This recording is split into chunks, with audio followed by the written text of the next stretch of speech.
आमचा हा जाहीरनामा आहे, हा जाहीरनामा खोटा असं सांगितलं, पण आमच्याकडे ठोस पुरावे आहेत. कारण सन्माननीय आमदार रमेश भाऊ बुंदिले जेव्हा निवडून आले 2016 मध्ये, तेव्हा जे विरोधी पक्षाचे जे आता आमदार सध्या खासदार आहेत ते तेव्हा आमदार नव्हतेच, तर निधी कुठून येणार आहे? जे विकास कामं झाले ते आता तुम्हालाही माहिती आहे, केंद्रात आणि राज्यात भारतीय जनता पार्टीचं सरकार आहे आणि भारतीय जनता पार्टीचे आमदार असल्या कारणाने निधी हा भरघोस पार्टीच्या आमदाराला येणारच ना. त्यामुळे त्यांच्या काळात सुद्धा भरपूर कामे असे झालेले आहे.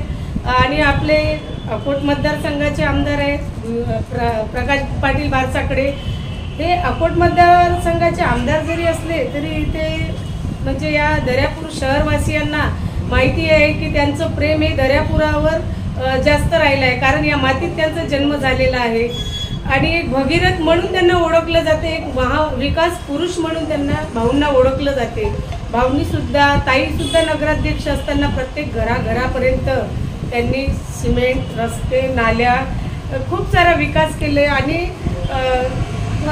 देवेंद्र फडणवीस जे असतात त्यांच्या निधीमधून म्हणजे जो पाठपुरावा करणारा एक दुवा असतो मधातला आमदार महोदय, तर त्यांनी हे लेटर देऊन जे दर्यापूर शहरामध्ये ज्या इमारती आहे, उदाहरणार्थ नगर परिषदची इमारत आहे, त्यासाठी सुद्धा 8 लाखाचा निधी त्या इमारतीसाठी आणला आणि 7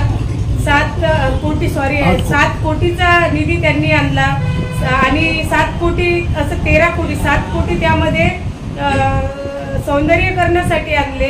अशी ती नगर परिषदची इमारत आहे, सार्वजनिक बांधकाम त्याची इमारत आहे आणि आपलं तहसील आहे, तहसील कोर्ट आहे. हे बुंदिले साहेबांच्याच कारकिर्दीत त्यांनी पत्र दिले शासनाला आणि त्यामध्ये प्रकाश भाऊ यांचा पण म्हणजे सिंहाचा वाटा आहे. आणि नलिनीताई नगराध्यक्ष असताना आपण सर्वांना पत्रकार लोकांना माहीतच आहे की त्यांनी सुद्धा खूप विकास कामं केलेली आहेत.